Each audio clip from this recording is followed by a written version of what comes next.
Sa harap ng kaliwat kanang reklamo para patalsikin bilang vice-presidente, presidential bid ang sagot ni VP Sara Duterte. Formal na niyang inanunsyo ang kanyang pagtakbo bilang Pangulo sa 2028. Narito ang agenda report ni Joan Manalo. Mga kababayan, ibalik natin ang tapang at malasakit para sa Diyos, sa bayan, at para sa bawat pamilyang Pilipino. Ako si Sara Duterte, tatakbo bilang Pangulo ng Pilipinas. Tinuldukan na ni Vice President Sara Duterte ang matagal nang usap-usapan ng kanyang pagtakbo bilang Pangulo sa 2028 matapos niyang inanunsyo ang kanyang kandidatura sa kauna-unahan niyang press conference ngayong taon. It took me 47 years to understand that my life was never meant to be only mine. Unlike others, I may not have been born just to chase happiness. For a long time, I questioned the weight of responsibility to my family, to my country, to everyone who called on me. Today, I have peacefully accepted that my life is unlike any other. Nauwi ito sa paghingi ng tawad para sa mga umano'y naging kapabayaan ni Pangulong Bongbong Marcos. Nakatambal niya sa Uniteam noong 2022 elections.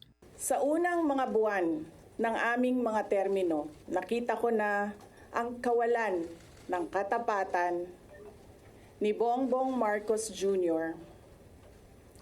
sa mga pangakong binitawan noong kampanya, pati na sa kanyang sinumpaang tungkulin para sa bayan. Mga kababayan, humihingi ako ng paumanhin.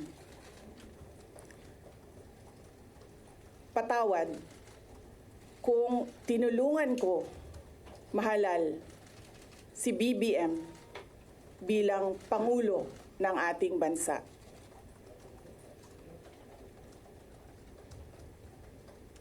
Patawad kung hanggang ngayon ay marami pa ring Pilipino ang nalulunod sa baha ng dahil sa malawakang korupsyon.